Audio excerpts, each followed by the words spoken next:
우리가 이 일의 증인이라. 우리는 늘 어디 가서나 증인된 삶을 살아야 됩니다. 예수 그리스도의 증인자로. 우리는 안 봤는데 무슨 증인입니까? 성경만 믿고 어떻게 증인으로 삶을 살라 그럽니까? 보고 믿는 자보다 안 보고 믿는 자이 어때고요? 더 복되도다. 근데 그게 무슨 말이냐 하면은, 너희가 나를 믿느냐? 그러면은 내가 너를 믿음으로 말미암아 하나님께서 내가 너희들이 자녀가 되게 해주리라. 왜? 양자의 영을 받았으니. 양자는 상속권이 있습니까? 없습니까? 상속권이 있습니다. 양자가 분명히 호적에 기록이 되어 있어요. 우리는 그냥 양자로 삼은 것이 아니라 하나님 나라의 호적에 기록이 되어 있는 양자. 살고 죽음의 문제를 보면 세 가지 유형의 사람이 있는 것 같습니다. 첫째, 죽음을 부인하면서 사는 사람이 있다고 합니다. 말하자면은 나는 죽지 않을 것처럼 생각하고 사는 사람입니다. 누구나 죽는다는 사실을 알고 있으면서도 죽음에 대해서는 생각조차 하기 싫고 입에 담기도 싫어하는 사람입니다. 그래서 어떻게든 좀 더 오래 살아보려고, 죽지 않으려고, 늙지 않으려고 애를 쓴답니다. 이를테면은 인사할 때 얼굴이 좀 안 좋은 것 같다고 하면 기분이 되게 나빠합니다. 얼굴이 좀 아픈 데가 있습니까?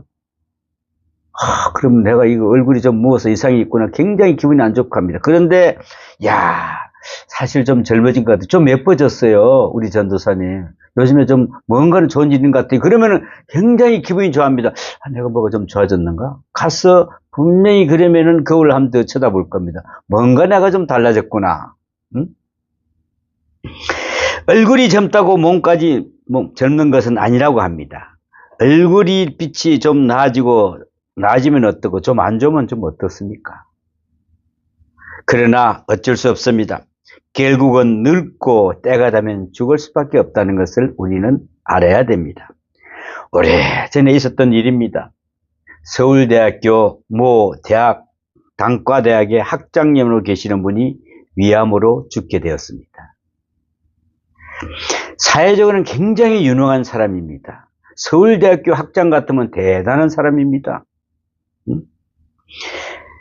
참 유능하고 지성적인 분인데 예수를 믿지 않았습니다.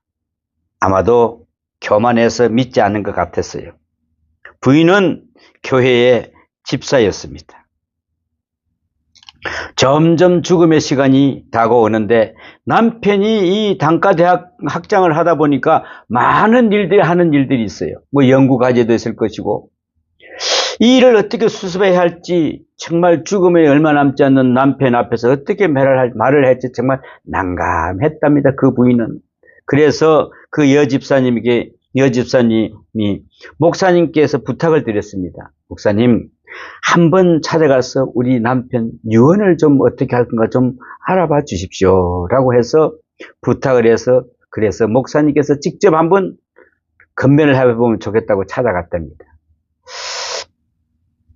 그래서 목사님이, 학장님, 아무래도 학장님께서는 의학적으로는 며칠 못 살 것 같다고 합니다. 이제 해놓으신 거 다 유언을 하시면 어떻겠습니까?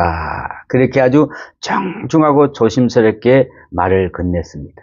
그런데 그분은 딱 한마디가 내가 왜 죽어? 하면서 바로 알을 내다는 것입니다.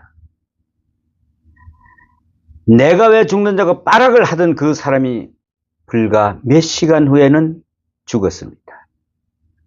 그 목사님은 그때 받은 상처를 잊을 수가 없다고 했습니다. 그 지성을 가졌다는 대학 학장님이 자기가 죽음을 받아들이지 못하고 추태를 부렸다는 것을 볼 때, 그래, 우리가 아무리 이 세상에 어떤 그 모든 걸 학식을 가져 있더라도 예수가 없으면은 아무것도 아니라는 것입니다. 예수가 없으면은. 죽는 것을 받아들이기가 그렇게 어려워요.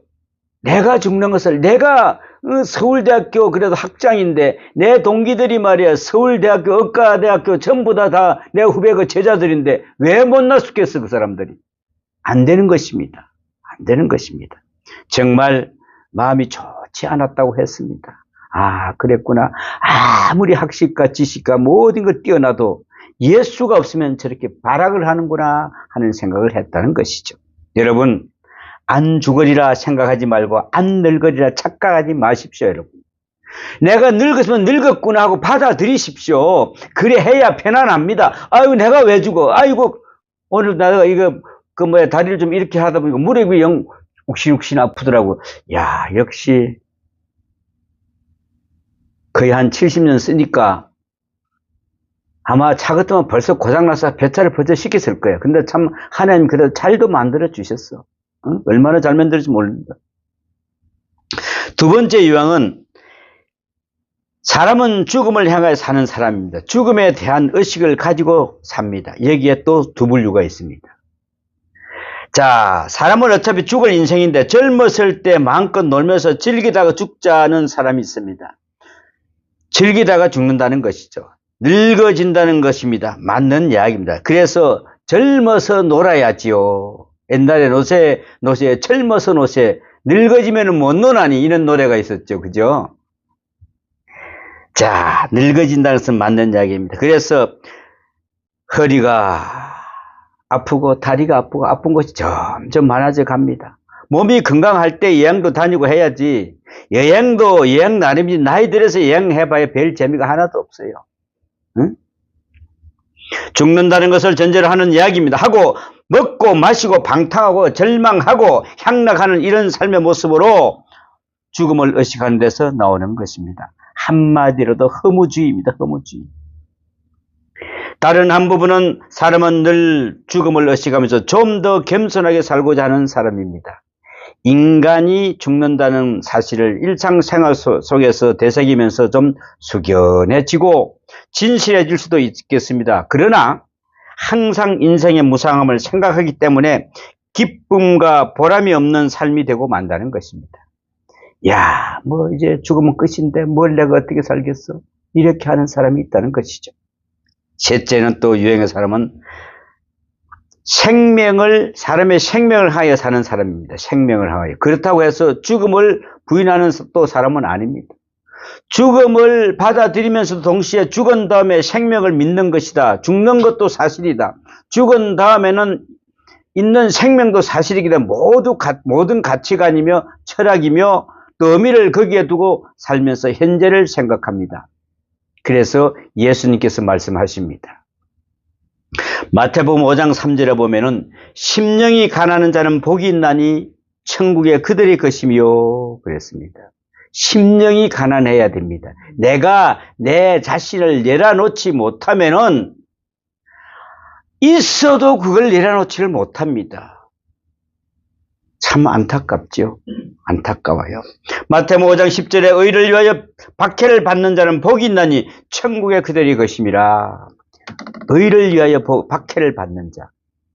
예수 믿는다고 박해받는 그 사람이 복을 받는 사람이다. 그래서 순교자에게 최고의 영광을 돌리는 것은 바로 천국 때문입니다. 모든 의미를 거기에 두고 모든 자랑거리도 거기에 두고서 살아가는 세계관입니다. 사선을 넘어 죽음의 요단강을 건너서 저 멀리 영원한 세계를 바라보면서 영생을 향하여 살아갑니다. 이런 사람을 그리스도인이라고 부르는 것입니다, 여러분. 우리는 왜 예수를 믿습니까? 부활이 있기 때문에 믿습니다. 부활이 그냥 부활입니까? 영원히 살 수 있는 영생의 부활. 이걸 우리가 딱 이 옷을 입게 되면은 이 세상에 아무것도 소용이 없습니다.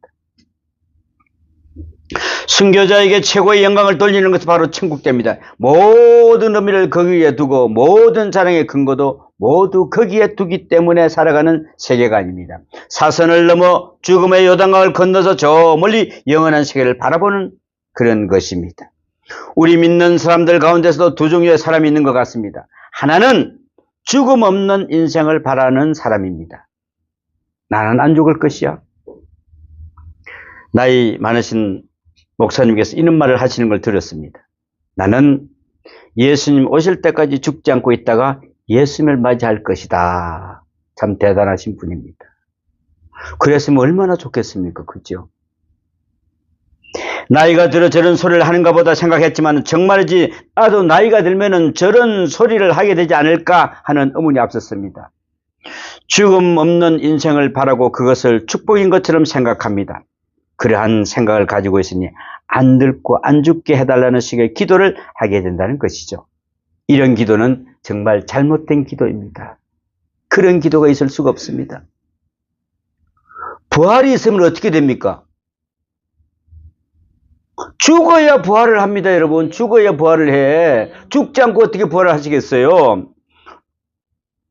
그리스도 있는 가운데서 죽음을 잘못 인식하고 있는 사람들 의외로 많습니다. 죽음에 대한 오리엔테이션이 잘못되어 있는 것입니다, 여러분. 믿는 사람은 죽음에 대한 공포나 두려움이 없어야 합니다. 누가 죽으면 성도의 아름다운 죽음이라고 생각돼야 하는데 그러지를 못합니다. 야, 정말 아름답게 죽었다. 저 사람 정말 천국. 우리는 죽었을 때 어떤 거 장송곡을 하는 게 아니고 우리는 한송곡을 해야 됩니다. 천국으로 한송했으니까요. 이게 다릅니다. 우리는 기독교는 죽으면 잔치를 해야 됩니다, 여러분. 야, 천국 가서 저분 울겨불며 뛰어다니서는 안 됩니다.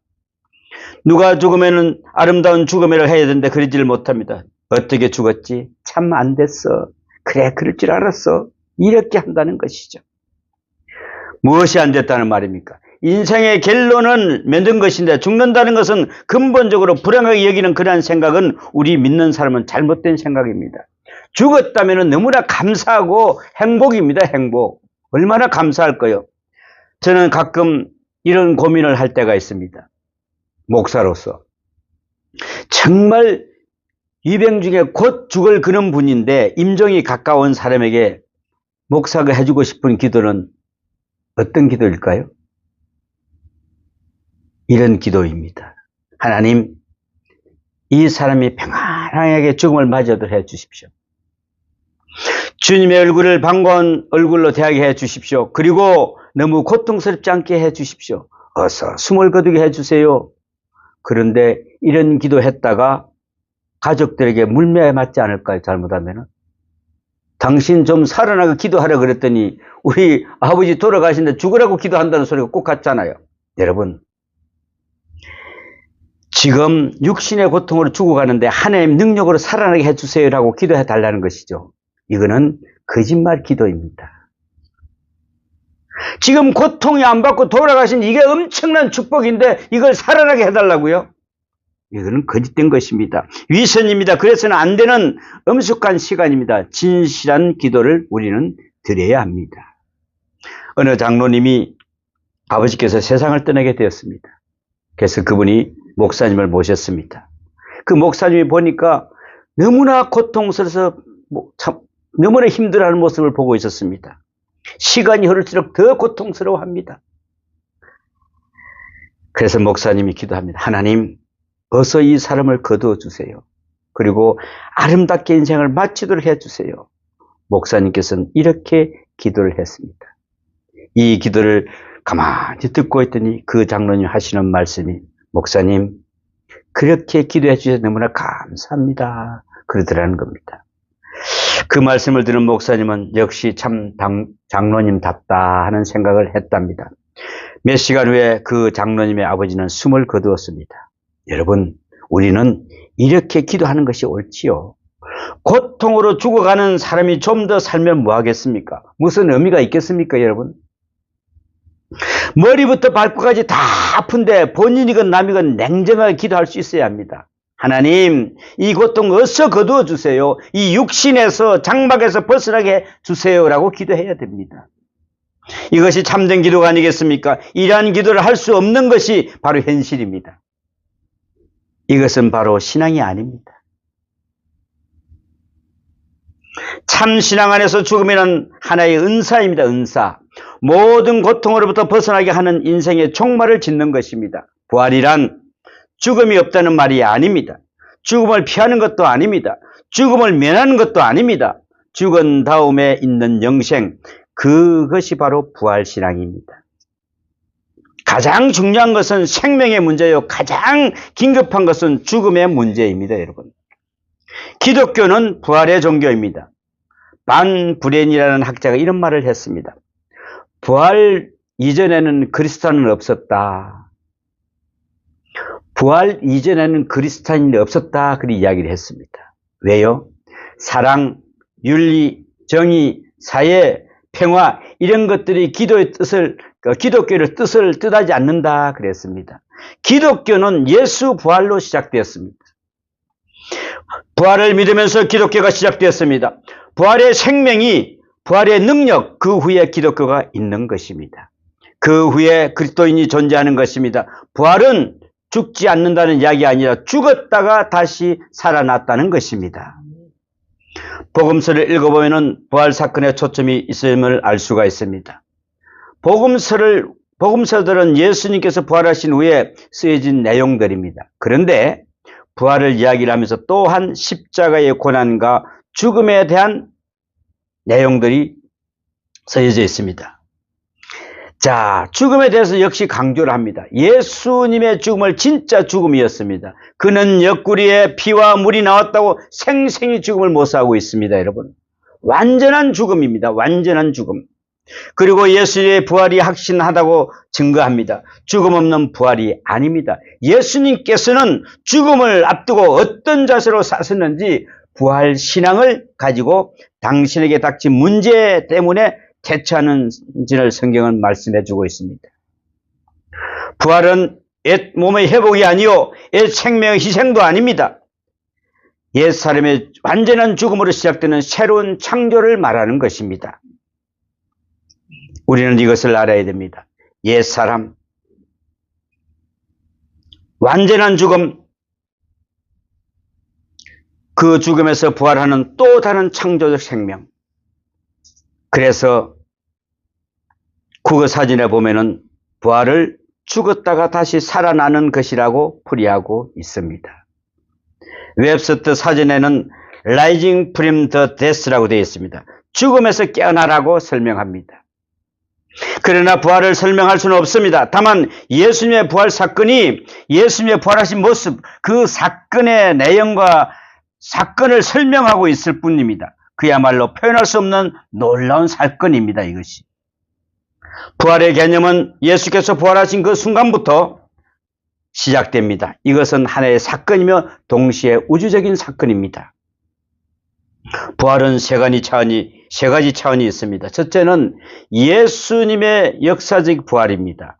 과거의 사건입니다. 예수의 십자가에서 죽으시고 장사되었다가 사흘 만에 부활하신 그 사건을 말합니다. 두 번째는 현재적 성도의 부활 체험입니다. 예수님의 부활 생명에 접하여 부활하신 예수님을 만날 때 그 사람에게 또 다른 부활의 능력이 나타나는 것입니다.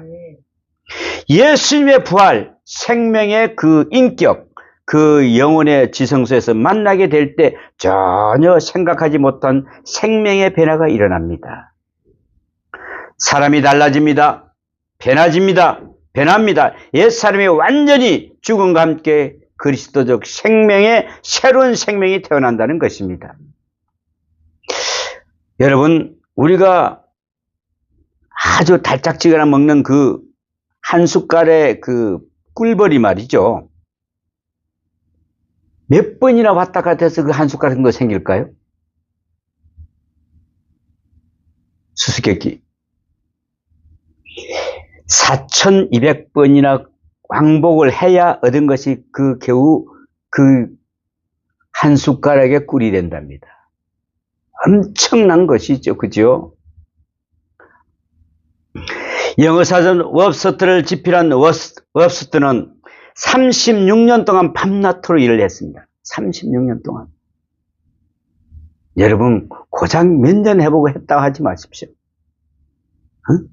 내가 오래 했어. 이거 하지 마십시오. 작곡가 요셉 하이드는 800개의 작품을 작곡했는데 가장 유명한 청지창조라는 오라토리오는 66세가 되었어야 800번이라는 작품을 써본 후에 나타난 것입니다. 이게 우리가 그냥 한 번 해보고 됐다, 설교 몇 번 해보고 됐다, 이게 아닙니다. 여러 수천 번, 수만 번 그렇게 하고 나서 하나님께서 역사하시는구나. 우리의 기다림이 바로 거기 있구나. 이걸 깨달아야 된답니다. 시스템 체프를 그린 미켈란젤로의 그 보면은 최후의 만찬도 몇 번이나요? 8년 동안 2000번이나 스케치를 했답니다. 2000번이나. 여러분이 하고 있는 몇천 번, 몇백 번 정말 해보고, 우리가 정말 그렇게 해야 되겠구나 생각해 보셨습니까? 그러나 가장 중요한 것은 내가 노력하는 것이 아니라 하나님이 이루시도록 기다리는 인내와 겸손의 기다림이 필요하다는 것입니다. 이 기다림이 바로 부활신앙입니다. 기다림이 있어야 됩니다.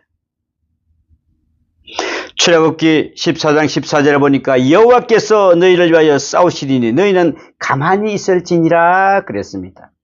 우리는 가만히 예수 믿고 기다리기만 하면은 그게 모든 부활이 일어나는데 우리는 내가 더 앞서가려고 하고 있습니다. 부활하신 예수님을 만날 때는 반드시 그 인격의 변화가 옵니다.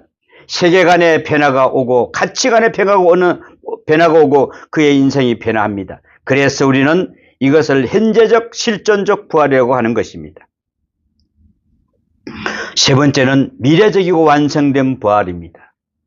예수님께서는 재림하시는 날에 이미 죽은 자, 산 자와 다 같이 부활하여 주님과 함께하는 영광된 잔치에 참여하게 됩니다. 이 종말론적인 부활, 이것은 예언적인 것이며 부활의 완성입니다. 주님께서 부활하시는 그 몸, 그 신령한 몸으로 우리 모두가 부활하게 된 것입니다. 이 사실을 성경이 증거하는 바요 2000년 동안 우리의 신앙인들이 믿어온 바로 유산입니다. 예수 그리스도의 사건 속에서 있는 부활입니다. 이것이 바로 현존하며 또한 종말에 있다는 것입니다. 오늘 본문에 나타난 사건을 한번 보겠습니다. 예수님께서 부활하신 이 역사적인 사건을 보고도 변하지 않았습니다. 예수님과 함께 식사도 하고 다녔던 사람들이 예수님의 부활을 보고도 변하지 않았습니다. 그래서 부활절과 오순절이 매우 중요한 관계가 있는 것입니다, 여러분. 오순절 성령이 강림할 때 부활 사건이 신앙적으로 나타나게 됩니다. 역사적 사건의 신앙 사건으로 변화되게 됩니다. 여기에서 생명의 역사가 나타납니다. 아무리 위대한 사건도 내가 믿지 않으면 나와 아무 관계가 없는 것입니다. 예수님이 부활이 어땠다는 겁니까? 나와 무슨 상관이 있다는 겁니까, 여러분? 그 사건이 나의 부활이요, 나를 위한 부활의 첫 열매가 될 때 나와 관계가 생기는 것입니다. 성령이 그 관계를 바로 연결해 주십니다. 그때에 저들은 용기의 사람들이 되었고 능력의 사람들이 되었던 거였습니다. 그래서 증인이라고 합니다, 여러분. 원래 증인이란 헬라어로 마르투스라고 합니다만은 영어로 마트라고 합니다. 마트. 순교자입니다. 증인은 순교적 자세로 증거하게 됩니다. 순교할 때 각오가 되어 있어야 합니다. 내가 어떻게 죽을 것인가. 순교자만이 진실한 의미에서 부활의 증인이 목격자가 됩니다. 진실해야 하고 정확해야 하고 용기가 있어야 하고 사랑이 있어야 한다는 것입니다. 그러나 여기 한 가지 플러스 알파, 즉 성령의 능력이 있어야 합니다. 내가 순교하겠다고요? 못합니다. 어떤 사람이 순교하려고 탁 가고 있는데 저 뒤에서 아파 하고 부르더랍니다. 그래서 뒤를 돌아보니까 그 아이가 따로인데 자기가 도저히 순교를 할 수 없다는 거죠. 여러분, 순교 아무나 할 수 없고요. 아무나 할 수도 있습니다. 그래서 예수님께서 예루살렘을 떠나지 말라, 그리고 약속하신 성령을 기다리라고 말씀하신 것입니다.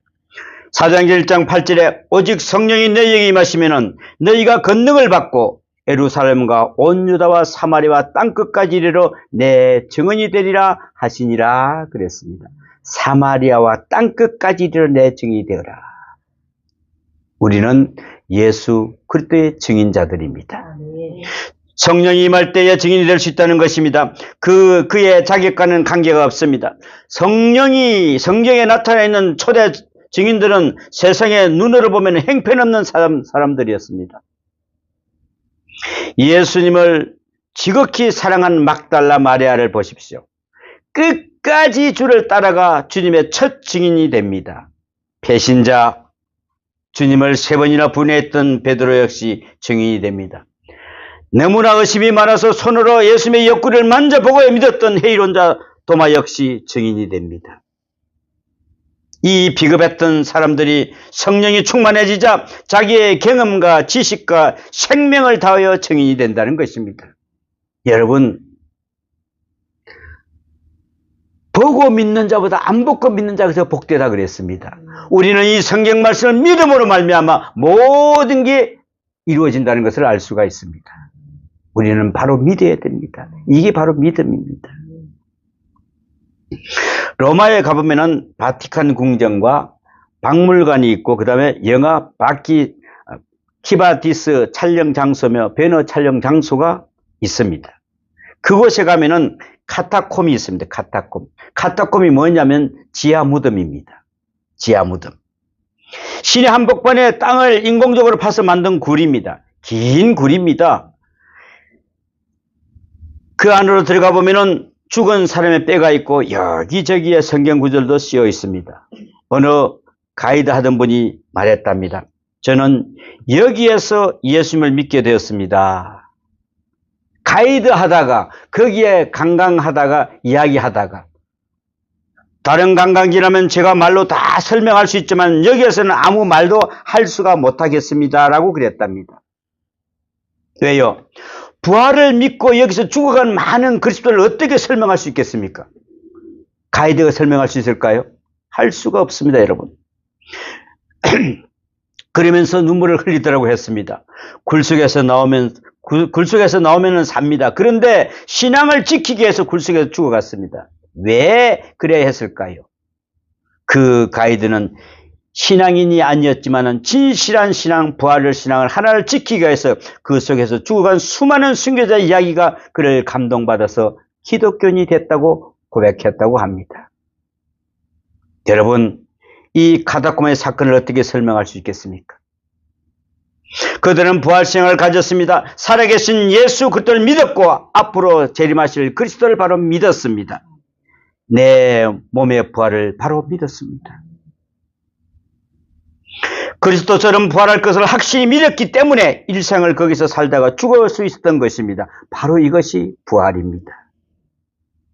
여러분, 우리는 매일매일 부활해야 됩니다. 고린도전서 15장 32절에 보니까 내가 사람의 방법으로 에베소에서 맹수와 더불어 싸웠다면 내가 무슨 유익이 있으리요? 죽은 자가 다시 살아나지 못했다면 내가 죽을 테니 먹고 마시자 하리라 그랬습니다. 죽은 자가 다시 살아나지 못했다면 나는 먹고 마시자 그뿐이 없었을 겁니다. 이 부활신앙을 믿고 나서부터는 우리는 이 세상 어떤 것도 욕심이 나는 게 없습니다. 아무것도 생각나지 않습니다. 다 헛되고 헛된 것들이니까요. 고린도전서 15장 17절에 보니까 그리스도께서 다시 살아나신 일이 없으면은 너희의 믿음도 헛되고 너희가 여전히 죄 가운데 있을 것이요 그랬습니다. 부활신 예수님이 살아나지 않았다 그러면은 우리는 그 예수 믿을 필요가 하나도 없습니다, 여러분. 그분이 오실 때 어떤 모습으로 오신다 그랬습니까? 전 세계 만방이 다 본다 그랬습니다. 그분이 오실 때 뭐가 없어진다고요? 해가 빛을 잃고 달이 빛을 잃고 별들이 떨어지며 깜깜한 밤중에 아주 흑암 같은 그런 시기에 예수님이 딱 오시면 그 빛이 찬란한 그 모습을 볼 때 전 세계에 어디에 안 보이겠습니까? 그래서 내가 올 때 전 세계 누구나 다 보리라 하신 말씀이 바로 거기 있습니다. 안 보이는 하나님 뒤에서 숨어서 나 여기 있다 이런 하나님은 아닙니다. 이런 예수님은 없어요. 그런 예수 믿을 필요가 하나도 없습니다. 당당하게 오실 것입니다. 그때에 이제 나는 예수 믿을래 한 그 사람은 벌써 늦었습니다.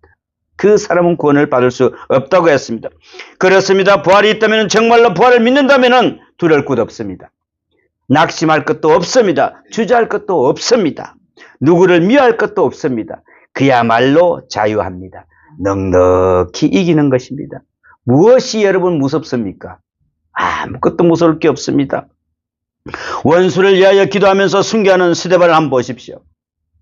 그 돌패말지를 밟고 죽어가는 그 사람이 정말 환하게 웃으면서 천사의 얼굴을 펴나는 모습을 한번 보십시오. 그것이 바로 부활신앙 아니겠습니까? 우리가 누가 뭐라 그럴 때, 원수들이 우리를 핍박할 때, 그때 너무나 아름다운 모습으로 그 웃음이 나와 보십시오. 야, 저 사람은 저걸 욕을 먹어도, 저 더러운 침을 뱉어도 저 아름다운 모습으로 확 보일 때, 이것이 바로 우리가 예수 그리스도의 향기가 나는 것입니다. 인상 쓰지 마십시오. 오늘도 내가 1층에도 만나보고 2층에도 만나봤는데 두 가지 관계를 얻었습니다. 야, 1층에도 30분의 그 시간을 가지고 돈 몇천 원 때문에 되니 안 되니 이야기를 하는 걸 보면 때, 야, 참 세상에서는 저 바로 돈이 우상이구나. 5시간 오늘 일을 했답니다. 그런데 자기는 점심을 안 먹고 가니까 30분 전에 가겠답니다. 저쪽 사람은 30분을 빼겠답니다. 어느 게 맞습니까? 자기는 출근할 때 30분 전에 왔답니다. 어느 게 맞습니까? 내가 그 소리를 들으면서 밥을 먹는데 그 밥이 무슨 맛이 있겠습니까? 그래도 맛있다 그러면서 밥을 먹었습니다. 그랬더니 또 밥값을 또 안 받는데요. 그러고 나서 하도 답답해서 저기 가서 또 커피를 한잔 하는데 거기서 또 그분이 하던 이야기가 자기의 그 모든 이야기를 하면서 재산을 준다 그래도 안 준답니다. 얼마나 답답한지. 자기가 지금은 이제 싹을 새방으로 살면서 지하에 사는 것 같으면 또 문제가 틀린데 자기 재산은 벌써 몇십억이 있어요. 그런데 그 돈 안 준다고 또 저가는, 야, 그래, 사람들은 다 그렇구나. 모든 사람들이 물질에 우상화되어 있구나. 우리 예수 믿는 사람들은 제발 거기서 자유하십시오, 여러분. 자유하십시오. 복음의 값을 이연받고 이것을 위해 생명을 바친 위대한 순교입니다. 우리는 위대한 순교자로 거듭나야 됩니다. 여러분, 부활 사건을 한번 재확인하십시오. 부활 신앙으로 새롭게 한번 하십시오. 이 신앙이 나를 인도할 것이며 모든 문제를 해결할 것입니다, 여러분. 죄, 사단, 율법, 사망, 이 모든 것이 두렵지 않습니다. 부활 신앙으로 승리하시기를 예수 그리스도 이름으로 축원합니다. 기도합니다. 아버지 하나님, 우리는 순교자만 진실한 의미에서 부활의 증인이 되어야 됩니다. 우리는 목격자가 되어야 되고 진실하고 정확해야 합니다. 용기 있어야 하고 사랑이 있어야 한다고 했습니다. 여기 한 가지 더 있습니다. 성령의 능력이 있어야 우리는 그 부활신앙을 체험할 수가 있습니다. 오늘도 우리는 다시 살아나신 예수 그리스도의 믿음을 헛된 것이 아니라 우리 죄 가운데 깨끗이 함받고 성령 하나님께서 나를 도와주심으로 그 부활신앙을 믿고 한 걸음 한 걸음 그리스도 앞으로 나아가는 복된 삶이 되게 도와주시옵소서. 이 모든 말씀 우리 주 예수님 이름으로 기도하옵나이다. 아멘.